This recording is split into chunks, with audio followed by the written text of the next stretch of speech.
siempre invocar las bendiciones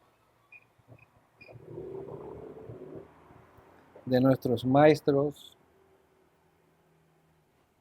podemos decir del dominio superior,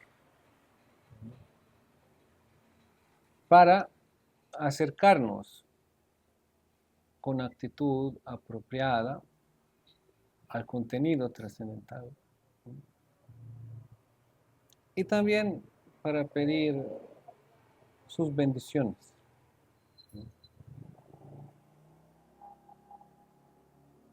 Hay dos procesos distintos digamos, en la búsqueda de la trascendencia. Uno se puede llamar, es el proceso ascendente, y otro es el proceso descendente. ¿A qué se refiere eso? Proceso ascendente significa que yo, con mis esfuerzos, significa con mi dinámica, con mi disciplina, con mi práctica, con mi esfuerzo intelectual, estoy tratando de comprender la trascendencia. Y hasta cierto grado eso es posible, en ciertos aspectos. Otro proceso es de que yo confío al tomar cierta actitud aquí, confío de que si llamo la atención de la trascendencia, que la trascendencia por su propia voluntad se va a revelar ante mí. Son dos prácticamente opuestos acercamientos a la temática. Nuestra escuela, en particular, enfatiza este proceso de descendente. En el proceso descendente, Krishna, la verdad absoluta, Dios, como sea que lo llamemos, no es un objeto, por decirlo así, objeto de mi análisis, objeto de mi realización, objeto de mi cualquier esfuerzo sobre él. Sino Krishna es el sujeto y yo soy el objeto. En el sentido de que, como sirvientes, aspirantes a sirvientes, nosotros queremos ser utilizados por la voluntad de Dios, sabiendo de que al ser conectados con la voluntad de Dios, vamos a ser conectados con Dios. Eso es como básicamente una muy importante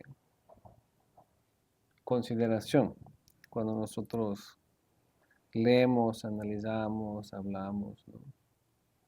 Por esta razón se enfatiza mucho el servicio devocional. Servicio devocional significa aprender a actuar de acuerdo con el deseo de Dios. Se enfatiza más que el estudio. Obvio, nosotros estudiamos sobre el servicio devocional, a diferencia de algunas otras escuelas filosóficas dentro de la tradición védica, en donde se estudia la verdad como objeto. Y aunque la terminología es la misma, las conclusiones son diferentes. La terminología es la misma. El otro día damos ese ejemplo. Ambas escuelas hablan del Brahman. Significa, podemos decir, de la trascendencia. Ahora, para unos, Brahman es un aspecto impersonal de una energía todo presente, como el campo unificador de toda la existencia. Significa una sustancia, no lo podemos llamar, porque sustancia se referiría a lo material, pero podemos decir una sustancia trascendental, espiritual. Un campo, ¿no? El que unifica todo, desde el cual todo empieza, en el cual todo termina, en el cual, ¿no? Y eso es válido, ¿no? ¿Por qué? Porque aunque nosotros aquí tenemos experiencia de la variedad, de la multitud de diferentes formas, etcétera, sí, el fondo de todo es espiritual. Entonces, en ese sentido podemos decir, todos tenemos fondo común.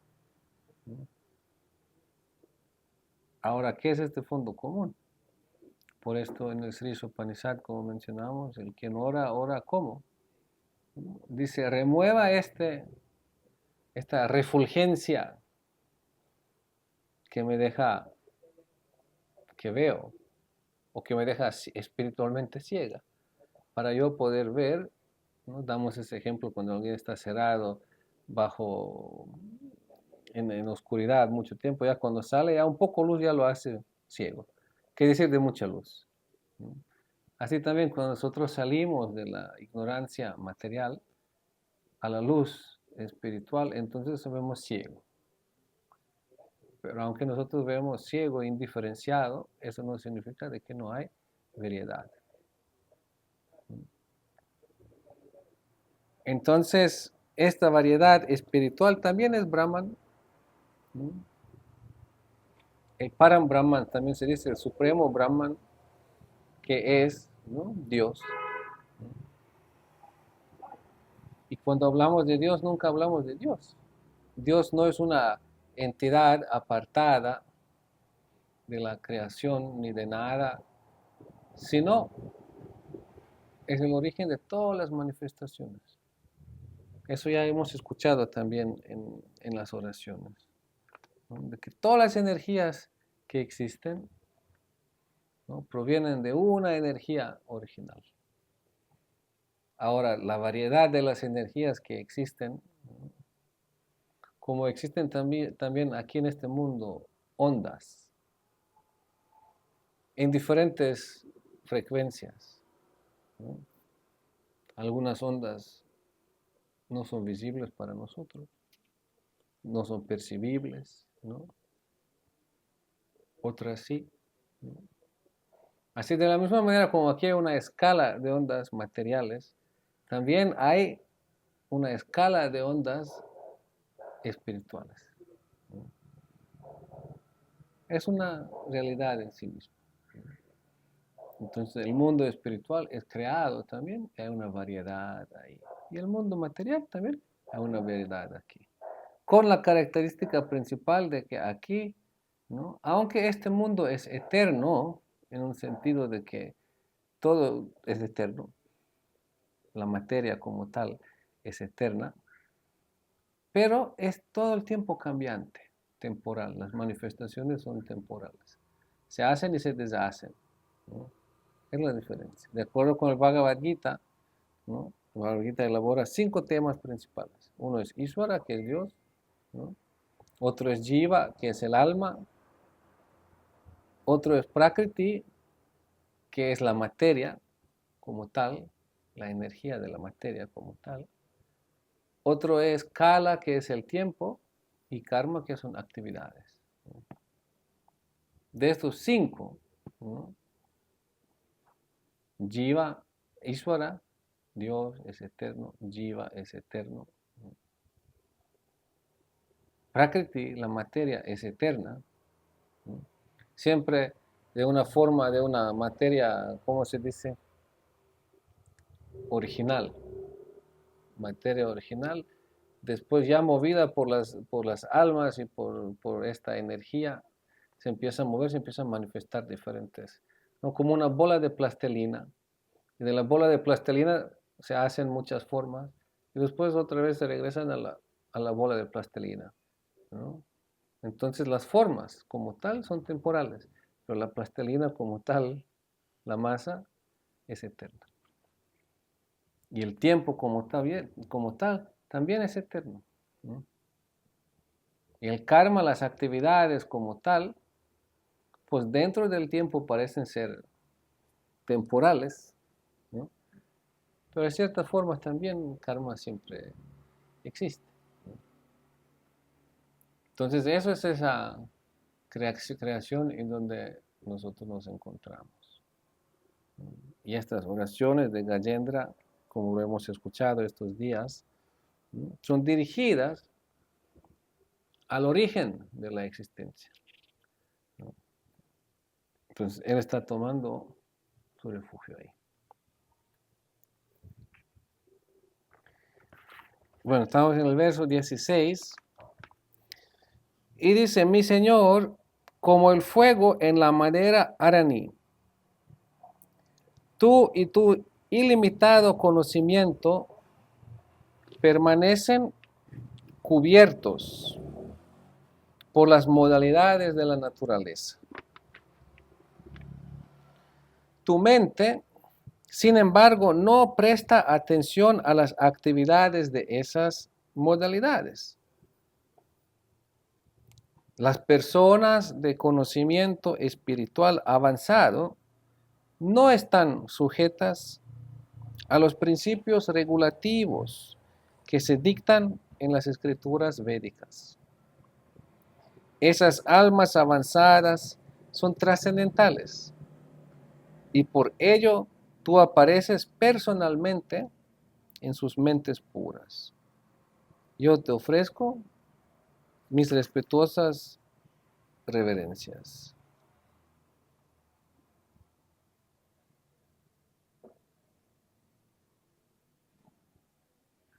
Estoy viendo si se menciona aquí en el comentario, pero no. La madera araní, ¿no? Como el fuego en la madera araní, tú y tu ilimitado conocimiento permanecen cubiertos por las modalidades de la naturaleza. Me imagino que eso debe ser alguna madera que quema, pero no se ve la llama, ¿no? ¿Por qué? Porque el ejemplo se da aquí. Tú y tu ilimitado conocimiento permanecen cubiertos, ¿no?, por las modalidades de la naturaleza. Significa, aquí en este mundo lo que nosotros percibimos, ¿no?, son las modalidades de la naturaleza material. Todo lo que hemos estudiado, todo lo que hemos aprendido a través de experiencia, a través de conocimiento pasado, a través de la tradición, ciencia empírica, etcétera, ¿no? Todo eso es conocimiento. Todo eso, el conocimiento nos hace ver las cosas de cierta manera. Si no tenemos cierto conocimiento, pues no podemos interactuar con el mundo. Desde las más básicas cosas, ¿no?, qué es peligroso y qué no es peligroso. Los niños, por ejemplo, no saben del fuego, ¿no? Por eso los papás tienen que decir, no, no, ¿no? O como ayer cuando los niños estaban metiendo el dedo en el ventilador, ¿no? No. ¿No? Entonces se requiere cierto conocimiento, cómo funcionan ciertas cosas que es peligroso, ¿no? Electricidad, no metas el dedo allá, ¿no? Esto, no metas a la boca, ¿no? Esto, ¿no? Uno tiene que saber qué es qué, ¿no?, cómo usarlo. Para todo necesitamos conocimiento cómo usarlo, ¿no? Lo más increíble es que incluso para este cuerpo necesitamos conocimiento cómo usarlo, cómo mantenerlo, ¿no? Y lo más increíble es que tenemos muy poco conocimiento de eso. No se nos enseña tanto cómo mantener este cuerpo. Sí, últimamente hay un poco, se dice, ¿no?, que los ejercicios, que esto, que otro, ¿no?, y que esta dieta, que la otra dieta, y diferentes personas tienen diferentes ideas también, ¿no?, sobre ello, ¿no? Pero sí, se necesita un conocimiento también de cómo usar este cuerpo, cómo usar elementos de este mundo, ¿no? el conocimiento es algo lo que nos hace distinguir y ver las cosas. Por ejemplo, ¿no? ¿Qué es lo que hace la diferencia entre un diamante y un pedazo de cristal o de vidrio? ¿Cuál es la diferencia? ¿No? Pues la diferencia lo hace el conocimiento. Si lo das a alguien que no los distingue, pues no hay diferencia. Solo cuando alguien los distingue, ¿no? Entonces hay diferencia, ¿no? ¿Por qué? Porque el conocimiento nos da también la manera como saber qué es qué, pues nos da también la manera como saber cuál es el valor de qué, cuál es el uso adecuado de qué, ¿no? Entonces, eso es el conocimiento. En este mundo necesitamos conocimiento, ¿no? Entonces, hay tanto conocimiento que hemos hablado, conocimiento material acertado, conocimiento material, presunciones, presunciones, preasunciones, ¿no? Preasunciones, ¿no? Conocimiento material que de hecho no es conocimiento, ¿no? Aunque si quien piensa que es conocimiento, ¿no? Equivocaciones, ¿no? La historia de las ciencias es llena de equivocaciones y eso es bueno. ¿Por qué? Porque el propósito de la ciencia es, ¿no? Cuestionar todo. Y porque se cuestiona todo, pues se cuestiona el estándar del entendimiento de ahora y porque se cuestiona, pues después se llega a otras comprensiones, ¿no? Yo tenía un profesor en química, se dice química, en quimia, ¿no? Bueno, les voy a explicar algo, pero de hecho, olvídense de una de eso porque eso ya no es así. Pero antes se aprendía así y antes nos enseñábamos así, pero de hecho hoy ya no deberíamos enseñarlo así, pero les voy a igual decir cómo se enseñaba antes, ¿no? Entonces empezaba a escribir, después borraba, no, pero igual no olvídense porque eso ya no es así, era todo acelerado, ¿no? ¿No? ¿Por qué? Porque ya no se ve así como se veía, ¿no? Y hay nuevas perspectivas, ¿no? ¿No? Pero tantas cosas equivocadas también, ¿no? ¿No? Hoy que es un gran problema en el mundo, ¿no? Que es un gran problema en el mundo de las drogas, de las sustancias, ¿no? Los opiatos, ¿no? Aquí no sé, no creo que tanto, pero en Europa eso es un gran problema en Estados Unidos, ¿no? Y esa droga se llama heroína, ¿no? Pero este producto, de hecho, fue planteado en el mercado por Bayer Leverkusen. Bayer es la empresa que hace aspirina, aquí hay aspirina y que hace muchas otras cosas, ¿no? Esa misma empresa que también produjo muchos gases tóxicos para la guerra, esos gases biológicos, armas biológicas, de todo, ¿no? Entonces ellos llevaron al mercado, ¿no? Un jarabe para la tos, para niños, y se llamaba heroína. Ahí está el paquete y todo. Y es ese mismo lo que hoy se usa, ¿no? Entonces imagínense, ¿no?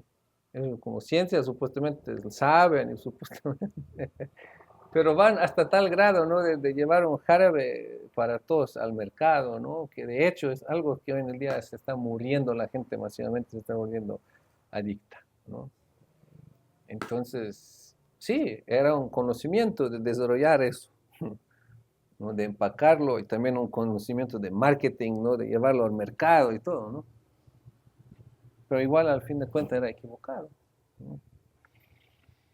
Entonces, sí, aquí nuestros conocimientos, ¿no? Sea relacionado a la medicina, ciencia, la materia, ¿no? Física, química, lo que sea, ¿no? Matemáticas, todo, ¿no? Sea también a la historia, sea que se refiere también incluso al campo metafísico, ¿no? Al campo cuántico, todo, ¿no? es cubierto por las modalidades de la naturaleza material. ¿Por qué? Porque trata con la materia, ¿no? Pero tú y tu ilimitado conocimiento permanecen cubiertos, pero están ahí, ¿no? Significa, si algo está cubierto no significa que no existe, ¿no?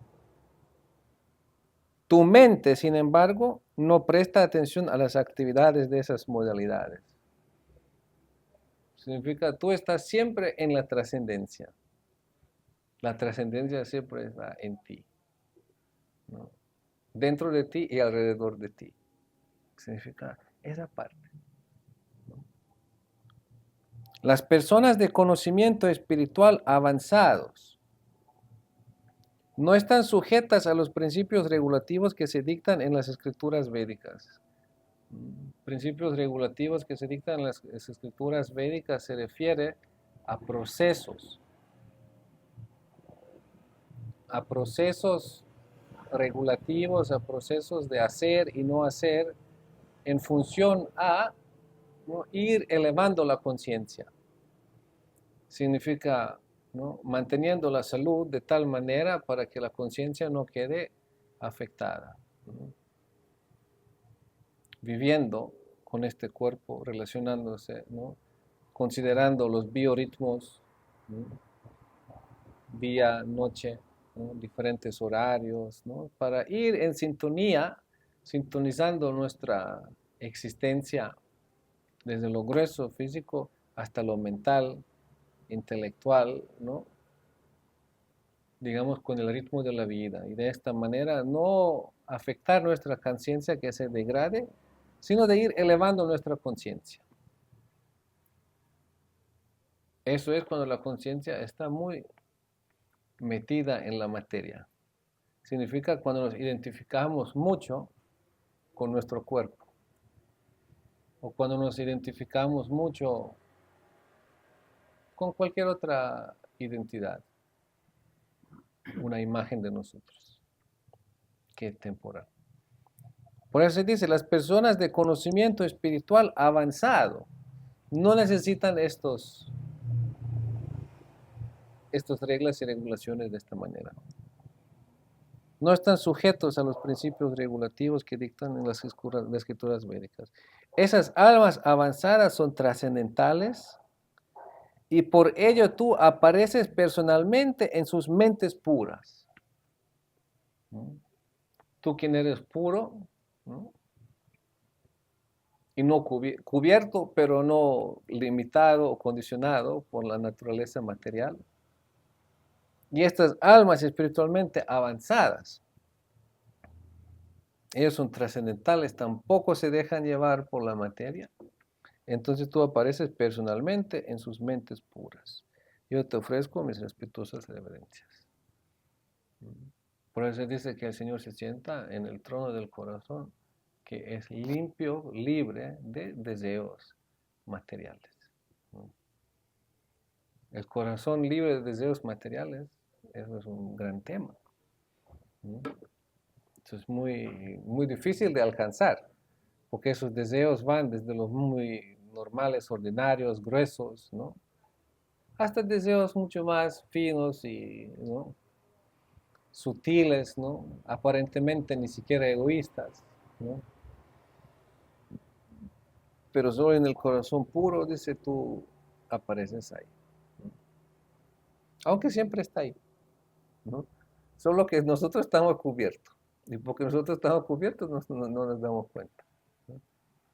Entonces ya limpiando el espejo del corazón, como se dice, a través de procesos espirituales de purificación, ¿no?, y parte de eso también es reglas y regulaciones, disciplinas con este cuerpo, relacionadas pues, con lo físico, con lo mental, con lo intelectual, ¿no? Eso se refiere, pues, ¿no?, a dormir, a comer, descansar, ¿no?, trabajar, todo eso tiene que estar bien en balance, ¿no? También mentalmente, en qué influencias hay en la mente, incluso intelectualmente, qué influencias hay en el intelecto, ¿no? ¿Por qué? Porque nosotros podemos nutrir, ¿no? Podemos solo por curiosidad intelectual, podemos leer mucho,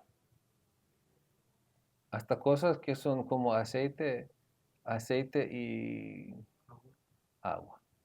No, no mezclable, no se puede mezclar, ¿no? ¿Por qué? Porque el intelecto es curioso, podemos leer de todo, ¿no? Pero ¿qué es lo que estamos viviendo? ¿No? Eso ya es otra cosa, ¿no? Por eso, ¿no? Lo que estamos viviendo, todo eso tiene que ser, como dice, en consonancia, todo tiene que ser alineado, ¿no? Todo eso tiene que ser alineado, ¿no? Entonces es eso. Hay una práctica devocional, disciplinas devocionales para alinear nuestro cuerpo, nuestra mente, nuestra inteligencia con el propósito, ¿no? Ponernos en tal actitud para, como decimos antes, que este proceso descendiente funcione, que el Señor se revele en nuestro corazón. Tú apareces personalmente en mentes puras, ¿no? Entonces estamos en la etapa de la purificación del corazón. Esa es la buena noticia, ¿no? Y el resultado de purificación es la pureza. Entonces, si deseamos la pureza, ¿no? Si eso nos suena a algo, ¿no? De no estar torturado por deseos egoístas, ¿no? De no estar torturado tampoco por el impersonalismo, indiferencia, ¿no? Sino de desarrollar piedad, de desarrollar compasión, de desarrollar sentimientos finos de la vida, ¿no? Entonces es una buena noticia, que hay un proceso para purificar el corazón, ¿no? ¿No? Porque purificar el cuerpo es fácil, eso no hay problema, hay agua, ¿no? Fría, o si uno no aguanta frío, la calienta, ¿no? Pero eso es para el cuerpo. Pero ¿qué hacemos con la mente? ¿No? ¿Cómo vamos a limpiar la mente? ¿Cómo vamos a limpiar el espejo del corazón? Cuál es el método? ¿No? Pues la gente piensa que polvo no sé qué y no sé cuánto, ¿no? No. Eso requiere otro detergente, ¿no? Y este detergente es de naturaleza espiritual, ¿no? Y el resultado es purificación, y en ese resultado es, ¿no? Se va estableciendo esta realidad divina en nuestro corazón. Yo, que no soy más que un animal, me ha entregado a ti, que eres supremamente liberado.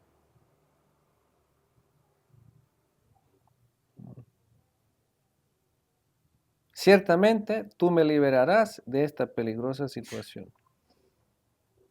En verdad, pues que eres extraordinariamente misericordioso, estás constantemente tratando de liberarme. Mediante tu aspecto parcial, el Paramatma, tú estás en el corazón de todos los seres encarnados. Eres famoso por ser conocimiento trascendental directo y eres ilimitado. Yo te ofrezco mis respetuosas reverencias a ti, la suprema personalidad de Dios. ¿No? Yo, que no soy más que un animal, un elefante,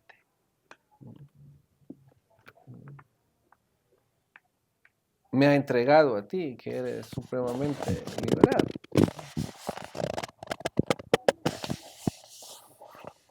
El ejemplo de los animales se usa para describir también a veces el estado de la vida humana en donde uno no vive para el propósito superior, sino uno solo vive para la satisfacción de los deseos materiales. ¿No? ¿Eso qué es? ¿No? ¿No? Eso es, ¿no? Comer, beber, ¿no? ¿Qué más? ¿Ah? Dormir, aparearse, ¿ah? Defenderse. Esos son, ¿no? Todos los cuerpos tienen esas mismas, en diferentes formas, ¿no? Esas mismas necesidades, ¿no? Aparecen aquí en este mundo como un producto de aparearse, ¿no? Son protegidos, defendidos en un hogar, ¿no? En el caso de los humanos, los papás los protegen y no sé qué, ¿no? Lo nutren, le dan a comer, ¿no? Lo calientan si hace frío, lo tapan, ¿no? Lo destapan cuando toca destaparlo, ¿no? Lo cuidan, ¿no? Después crecen, ¿no? Y después entran en la vida haciendo ¿qué? Comer, dormir, aparearse, ¿no? Defenderse y defender pues los que están alrededor, ¿no? Y no se preguntan muchos. Un ser humano puede pasar toda la vida así, sin preguntarse, ¿no? ¿Por qué vine? ¿De dónde vine? ¿A dónde voy? Por ahí a veces preguntan, pues, ¿qué será, no? ¿Qué habrá después de la muerte? Algo así, ¿no? Y más ese tema ya cuando se acerca más la muerte, ¿no? Más años, entonces se vuelve un poco más también, ¿no? Pero uno está 20 años, 25 años, ¿no? Con todo, ¿no? Con todas sus ideas y todos sus ánimos de la vida y todo, ¿no? No piensa en nada, no piensa, ¿no? Entonces es un estilo de vida, ¿no? Pero los Vedas dicen los seres humanos no deberían vivir así, sino deberían preguntarse cuál es la verdad absoluta, deberían investigar, ¿no? Ahora dice, yo vivo así, como un animal, dice, ¿no? Pero me he entregado a ti. Como animal significa yo no he practicado mucho ni nada, ¿no? Pero por alguna razón, por conectarse, ¿no? Con mi corazón y desde ahí venir una impresión de las vidas pasadas, ¿no? Yo me estoy entregando a ti. Que eres supremamente liberado. Ciertamente tú me liberarás de esta peligrosa situación. Tengo esa confianza. Que tú me vas a sacar de la miseria en la que estoy. ¿Y cuál es la miseria en la que estoy? No es tanto la muerte. ¿Por qué? Porque la muerte hemos experimentado muchas veces y el nacimiento también, ¿no? Pero de hecho el problema es la nesciencia, la ignorancia, ¿no? Porque esa ignorancia nos hace experimentar repetidos muertes y nacimientos. Entonces tú me liberarás de esta peligrosa situación. En verdad, pues tú que eres extraordinariamente misericordioso, estás constantemente tratando de liberarme. Mediante tu aspecto parcial, el Paramatma, tú estás en el corazón de todos los seres encarnados. Significa que tú estás en mi corazón también. Y de hecho, todo el tiempo has dado unos señales ahí. Señales en forma, ¿cómo lo llamamos? La voz interna. Pero con la gran dificultad de que nosotros no sabemos distinguirlo bien, si es la voz interna o es mi mente, ¿no? O incluso es un fantasma. Hay gente que escucha voces internas, pero no es ni la mente de ellos, no es ni el Paramatma, son fantasmas, ¿no? Entonces, de hecho, tú ya estás ahí, tú me has acompañado todo el tiempo, ¿no?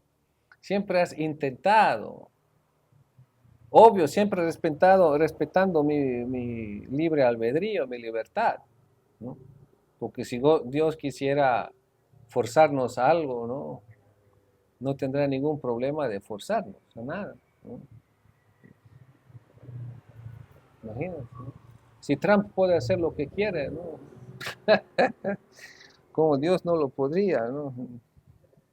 Entonces él no tendría ningún problema. Pero Dios respeta.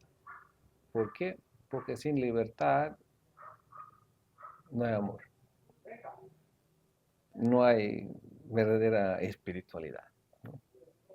Entonces tú estás ahí. ¿Cómo es esa historia? Uno dejó su cuerpo. Entonces cuando uno deja el cuerpo, entonces tiene esas, ¿cómo se llama? La película, ¿no? O sea, que repasa la vida, ¿no? Repasa la vida, ¿no? Entonces vio su vida como todo simbólico ahí, ¿no? Vio su vida todo simbólico de dos pasos y dos, ¿cómo se llama? Huellas, de dos huellas. Dos y dos. Uno y uno caminando, dos caminando, ¿no?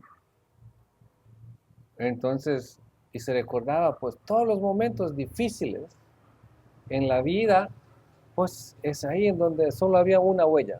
A veces había dos huellas y de repente solo una, y otra vez dos y otra vez una. Entonces se recordó y vio, pues siempre cuando había una huella, es siempre cuando me fue muy difícil, cuando me fue mal en la vida, ¿no? Entonces ya se empezó a quejar con Dios, dice, Dios, ¿por qué me has abandonado en los momentos más difíciles? ¿No? Entonces ya con esa idea, ya se estaba cerrando como el camino de él, ¿no? Porque, ¿por qué me has abandonado? ¿No? En un sentido, perdiendo la fe, ¿no? Dice, pero ahí Dios a través del corazón le reveló, dice, ¿no? Dice, si yo no te hubiera cargado en estos momentos, dice, hubieras quedado atrás, ¿no? ¿No? Entonces, es así. ¿No? Siempre está ahí. ¿No?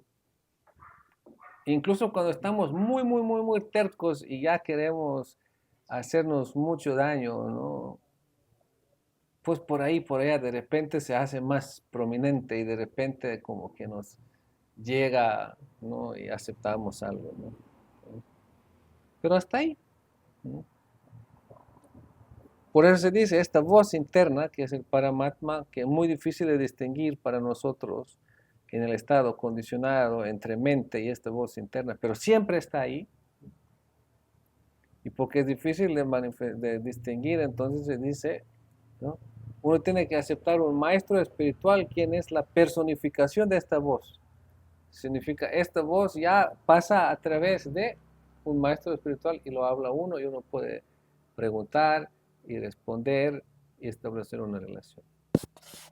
Por eso en la tradición de los Vedas es muy central la figura del maestro. No solo en en todas las tradiciones y para cualquier asunto, ¿no? Entonces aún más también para asuntos espirituales. Entonces no hay diferencia entre maestro, por eso son diferentes gurús, maestros. El gurú del corazón también es conocido como Chaitya Guru. Significa, es esta voz que me está llevando, que me está elevando, que me está guiando, que me está protegiendo. ¿No? Y guru, Diksha Guru, Shiksha Guru, significa maestro espiritual, iniciador, instructor, ¿no? Este es el mismo principio, pero viniendo a través de un maestro. Por eso, guru no es el ser humano como tal, ¿no? Es un principio. Por eso nosotros hablamos de un tattva, se llama guru tattva, ¿no? Pero este principio se manifiesta en cierta forma, con la que uno puede establecer una relación, un diálogo, puede dejar de guiarse, ¿no? Pero es ese mismo, ¿no? Que siempre está ahí, ¿no? Has tratado de, ¿no? Extraordinariamente misericordioso, estás constantemente tratando de liberarme mediante tu aspecto parcial, Paramatma. Tú estás en el corazón de todos los seres condicionados. Eres famoso por ser conocimiento trascendental directo y eres ilimitado. Yo te ofrezco mis respetuosas reverencias a ti, la suprema personalidad de Dios. Entonces está muy cerca, Dios está muy cerca, de hecho, ¿no? solo que nuestra ignorancia nos separa. Pero en el corazón está siempre presente. Siempre extraordinariamente misericordioso y dispuesto. De hecho, está tratando de liberarme todo el tiempo. ¿No? Mi Señor, aquellos que están completamente libres de la contaminación material, meditan siempre en ti, en lo más profundo del corazón. Pero aquellos que, como yo, estamos demasiado apegados a las invenciones mentales, el hogar, los familiares, los amigos, el dinero, los sirvientes y los criados, tenemos enormes dificultades en llegar a ti. Tú eres la suprema personalidad de Dios y estás libre de la contaminación de las modalidades de la naturaleza. Eres el manantial de toda iluminación, el controlador supremo. Por ello te ofrezco mis respetuosas reverencias.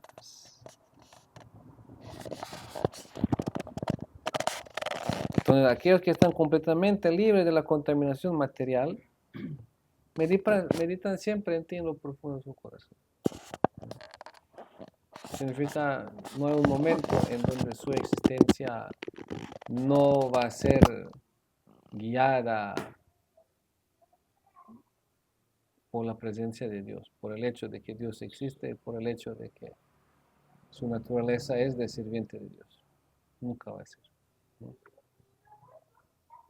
Pero dice, aquellos que como yo estamos apegados, demasiado apegados a las invenciones mentales, significa pues todas esas ideas que nosotros no podemos hacer, todos esos viajes que podemos hacer, ¿no?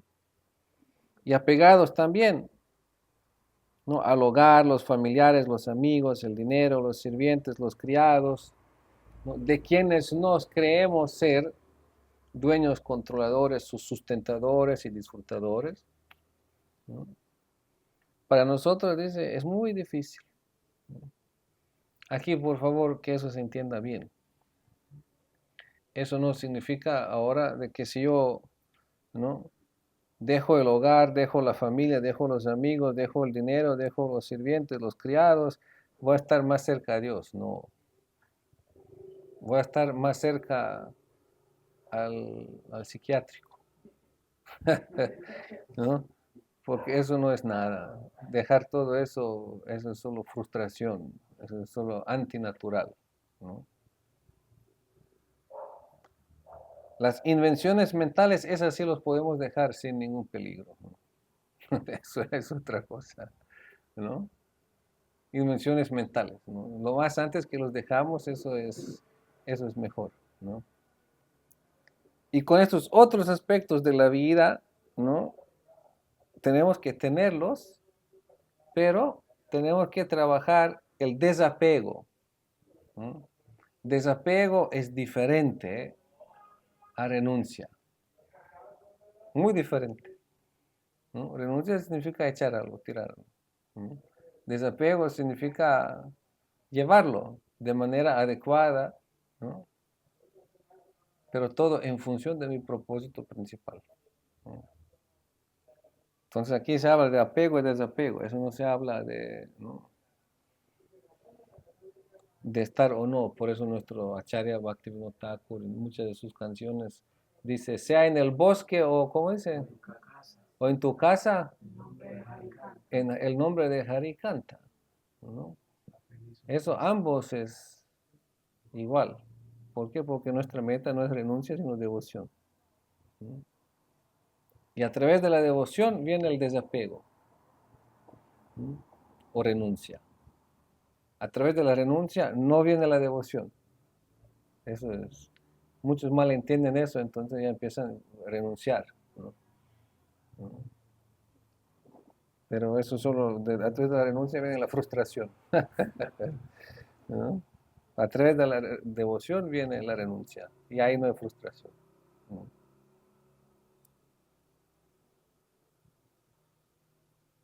Entonces los que están desapegados están más contigo, ¿no? Y los que están apegados están en otra constitución mental, ¿no? Otra conciencia. Su mundo es lleno de orgullo, de envidia, ¿no? De querer impresionar a los demás, de miedos, de perder, ¿no? Etcétera. Si alguien está desapegado, sabe, no es mío. Sí o sí todo es del Supremo. Y lo tengo yo a mi disposición para un uso apropiado por cierto tiempo. Es eso. ¿No? Una de las historias más impresionantes que hemos escuchado, ¿no? Alguien nos contó que eso fue el momento cuando sintió más compasión en su vida, o por primera vez compasión en su vida, ¿no? Que estaban buscando un castillo para comprar. Aquel tiempo los devotos de Krishna en Europa eran muy entusiasmados de comprar castillos, ¿no? ¿Sí conoces la historia? ¿No? Entonces eran castillos, ¿no? Era como en Italia tenían castillo, en Alemania tenían castillo. Entonces estaban buscando en Suecia un castillo, ¿no? Y ahí pasaron porque se vieron un castillo y fueron para allá, ¿no? Y había alguien adentro. Entonces preguntaron si está a la venta el castillo, porque a veces esos castillos como a la venta, y a veces la venta vale como €1 el castillo. Hoy también hay muchos castillos en Italia, por todo lado, valen €1. Pero tienes que firmar un contrato de que dentro de tantos años lo vas a remodelar, etcétera, ¿no? Después tienes que invertir 5 millones, ¿no? Para la renovación, algo así, ¿no? La venta es simbólica. Pero eso fue hace muchos años. Está a la venta el castillo. El señor dijo, no, pero si quieres se los muestro. Entonces los dejó ahí, entonces entraron esos castillos antiguos, ¿no? Que esto, que otro, que este cuarto, que este es el cuarto de comer, ¿no? Con 400 metros cuadrados, que esto es no sé qué, eso es el piso en donde solo está, guarda la ropa, ¿no? Y todo está empolvado, acabado, viejo, ¿no? No mantenido, ¿no? ¿Cómo es que se llama eso de las telarañas y polvo y todo, ¿no? Y ahí, pues todo acabado, el que le dio la vuelta, vuelta, vuelta, ¿no? Ya saliendo, dice, y aquí vivo yo. Era un cuartito ahí, ¿no? Aquí vivo yo, dice, ¿no? Entonces le preguntó, pero bueno, si vives aquí tan pequeño, ¿para qué necesitas todo ese castillo? Dice, ¿no? Dice, no, dice, cuando la gente viene, dice, a mí me gusta mostrarles el castillo y verlos cómo son envidiosos de mí. Dice, ahí la primera vez sentí compasión con alguien, ¿no? ¿No? Entonces ahí ves, ¿no? ¿Qué es el apego, ¿no? Alguien que más probablemente, pues no tiene ninguna necesidad material ni nada, ¿no? Pero porque posee un castillo, ¿no? Vive ahí y lo mantiene eso solo ahí, pues para disfrutar de que cuando alguien es envidioso de él. ¿No? Y así, el mundo de los apegos y de este mundo, ¿no? Las variedades de los apegos y las locuras que nacen de estos apegos, ¿no? Eso ya es impresionante, ¿no? ¿No? Apegos, tantos apegos, apegos a los perros, ¿no? Hoy vi algo y pensé que es una broma, pero no es una broma. Hay un bus en Canadá que lleva a los perros, un bus. Como los llevan niños a la escuela, ¿no? Entonces cuando los otros como que no tienen tiempo, cierta hora, algo así, entonces viene el bus, recoge los perros, ¿no? Y después los llevan, ¿ah? Al parque o una guardería o una escuela o qué sé yo, ¿no? Al parque, ¿no? Después lo llevan al perro, ¿no? Como aquí nuestra vecina, yo estoy viendo, ¿no? Ella tiene más trabajo que el peluquero, ¿no? Todo el tiempo tiene, ¿no? Sí, todo el tiempo Y es más costoso, ¿no? Que uno ir a cortarse el pelo, ¿no? ¿No? Y hay muchos apegos a eso, ¿no? Apegos a perros, ¿no? Apegos a, ¿no? Otros, ¿no? Otras personas, ¿no? A las personas equivocadas, ¿no? Tantas cosas raras, ¿no? Nosotros teníamos un caso en México ahí de madre joven, de una madre joven que tenía a su hija, ¿no? Estaba apegado a un hombre. Y este hombre era, pues mostraba como algún interés espiritual, ¿no? Venía a veces, ¿no? Pero de hecho era un desastre.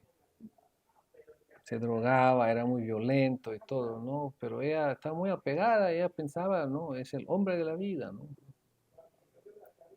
Entonces siempre intentaba y después llegaba morada, ¿no? Otra vez intentaba, ¿no? Y la niña, su hija, que no era la hija de este hombre, pues todo el tiempo veía ahí, ¿no? Prácticamente, pues la niña tuvo que estar en la posición como de consolidar, ¿cómo se dice? De consolando a la madre, ¿no? Hasta que una vez, escapándose de él, se salió por de la casa corriendo porque no se lo iba a matar, ¿no? Y salió a la calle y un carro, ¡pa! La pegó y la niña ahí también y todo, ¿no?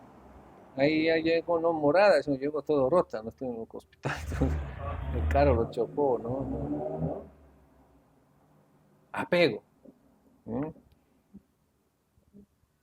¿Qué decir de los apegos, no? Dice, los más grandes apegos que el ser humano tiene es el apego a la opinión propia, a mi opinión. Eso es el más grande de todos los apegos que hay, ¿no? Es que yo pienso, yo creo, ¿no? Eso es más grande apego, ¿no? Por eso es lo que más dificulta a las personas en el camino espiritual, ¿no? Porque al dejar ese apego, pues es ¿no? ¿No? ¿Por qué? Porque queremos imponer nuestra razón a algo lo que no está bajo de nuestra razón, que está más encima de nuestra cabeza, ¿no? Entonces aquí vemos los que están apegados aquí en este mundo, invenciones mentales, etcétera, ¿no? Pues obvio que están enredados y obvio que no son libres. Y obvio que se les dificulta tanto la vida en tantos aspectos, ¿no? Pero los otros que están desapegados, libres de la contaminación material, meditan en ti, se conectan contigo. Entonces, si nosotros dentro de nosotros tenemos algo de libertad, es una gran gracia. Algo de libertad significa de ser capaces de sentarnos y escuchar sobre el Dios, el Señor Supremo. Porque muchos ni siquiera tienen esa libertad, ¿no?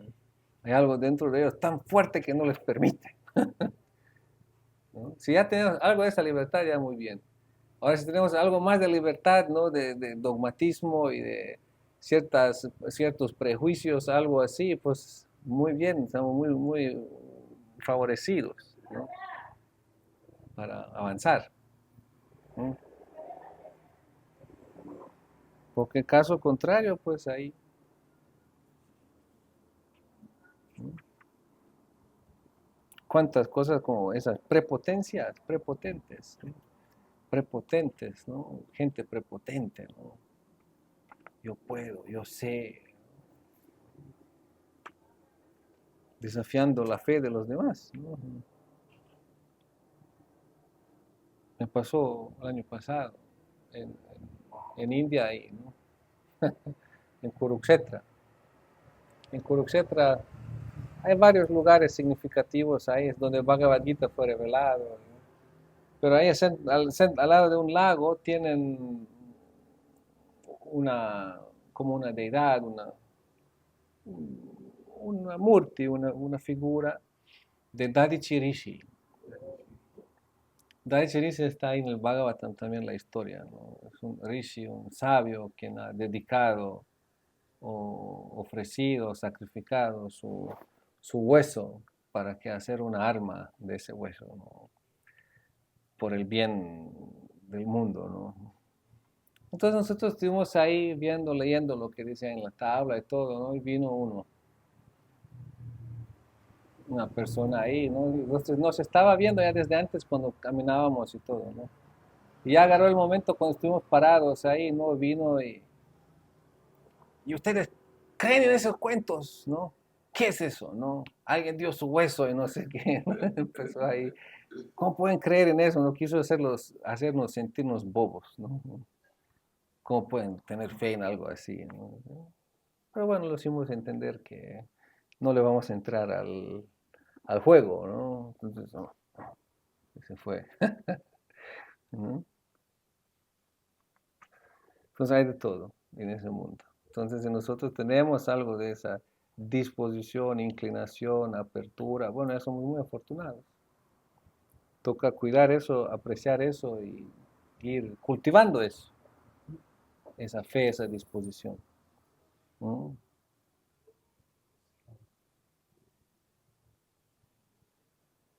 Aquellos que centran su interés en los cuatro principios de la religión, el crecimiento económico, la complacencia de los sentidos y la liberación, adoran a la suprema personalidad de Dios y obtienen de Él lo que desean. ¿Qué puede decirse entonces de otras bendiciones? En verdad, el Señor a veces da un cuerpo espiritual a esos ambiciosos adoradores. Que esa suprema personalidad de Dios, que es ilimitadamente misericordioso, me conceda la bendición de liberarme del peligro en que me encuentro y del modo de vida materialista. Aquellos que centran su interés en los cuatro principios de la religión, el crecimiento económico, la complacencia de los sentidos y la liberación, adoran a la suprema personalidad de Dios y obtienen de Él lo que desean. Esos son cuatro principios de la vida civilizada. Eso también se llama Purusha Arthas, ¿no? Cuatro principios. En los Vedas que se mencionan cuatro principios del humano, de la sociedad humana. Es religión, ¿no? Dharma, Artha, desarrollo económico, Kama, complacencia de los sentidos y Moksha, ¿no? ¿Se entiende? Complacencia de los sentidos, eso se entiende más fácil, significa todos aquí tenemos que complacer nuestros sentidos. Entonces, hay principios, ¿no? ¿Cómo se complacen los sentidos? Significa, se nos explica, ¿no? Este cuerpo es eso, estos sentidos son así, estos sentidos son para esto, ¿no? Y uno de acuerdo con eso vive, ¿no? Satisfaciendo sus necesidades y controlándose de no quedar distraído, absorto en actividades de complacencia de los sentidos, pues más allá de lo sano, de lo natural. Para que haya complacencia de los sentidos, ¿no? Pues tiene que haber algunos pesos también, ¿no? Significa, tiene que haber un desarrollo económico, significa uno tiene que generar para poder mantenerse. Entonces eso también. ¿Cuál es la manera de generar, etcétera, ¿no? Para el individuo, también cuál es la manera de manejo en la sociedad, ¿no? Esos son todos temas, ¿no? Que es, ¿no? Recién grabamos, la vez pasada que estuve en México, grabamos un video, ahí lo pueden ver, ¿no? La enfermedad mental o la enfermedad de la sociedad moderna es la propiedad privada. Estuvimos allá en México en un lugar que era como el centro de muchas tradiciones mexicanas y como una pirámide, ¿no? Y ahí se nos explicó eso de la propiedad privada, como eso no existía de tal manera propiedad privada y como eso de hecho es una enfermedad mental que desde allá pues se genera tantas desórdenes sociales, ¿no? Una otra pues es el interés en los bancos, interés, ¿no? Eso es otro cáncer ahí, ¿no? Que manda sus metástasis por toda la estructura social, ¿no? Entonces en los Vedas se explica todo eso bien, qué es propiedad, ¿no? Y se explica cómo todo es propiedad de Dios, ¿no? Y a cada uno es dado algo por un cierto uso y cierto manejo, y etcétera, ¿no? Pero se explica. Significa no volvernos pretenciosos, no querer volvernos nosotros, ¿no?, los dueños del mundo.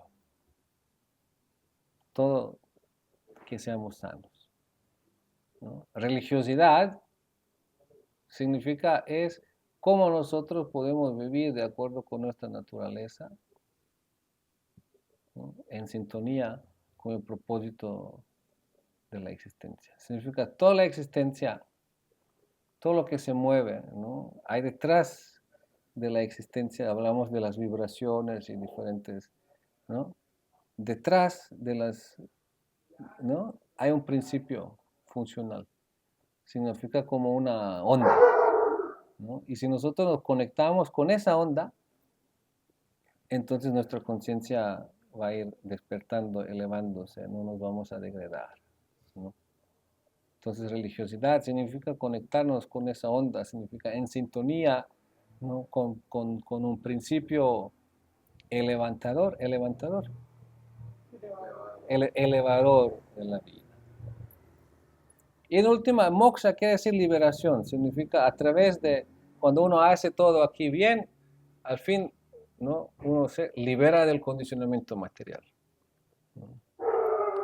Entonces, esos son 4 principios principales, básicos en la vida. Y dice, los que los siguen, dice, igual te adoran a ti. Igual reciben el beneficio de esto. En general, hay muchas personas quienes se dedican a estos 4, significa, serían personas religiosas védicamente, ¿sí? Pero no necesariamente son devotos, no necesariamente son creyentes en Dios, ¿no? ¿Por qué? Porque están más enfocados, eso también todavía son consideraciones materiales, ¿no? Pero incluso dice, los que tienen esas consideraciones materiales, pero te adoran a ti, ¿no?, ellos se liberan, ellos alcanzan tus pies de loto, ellos alcanzan tu refugio.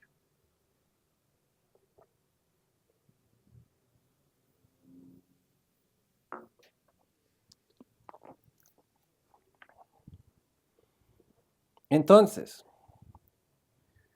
¿qué puede decirse entonces de otras bendiciones? En verdad, el Señor a veces da un cuerpo espiritual a esos ambiciosos adoradores, ¿no? Significa, les da no solo liberación, ¿no? Liberarnos es una cosa.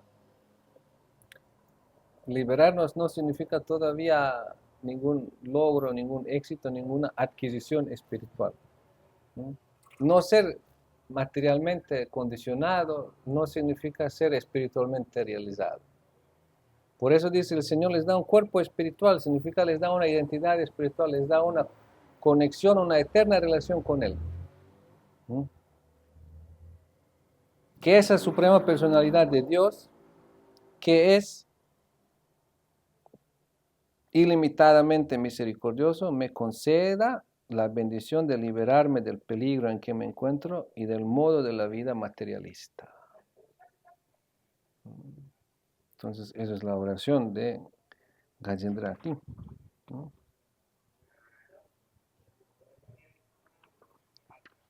Y bueno, aquí lo dejamos, eso ya estamos en el verso 20.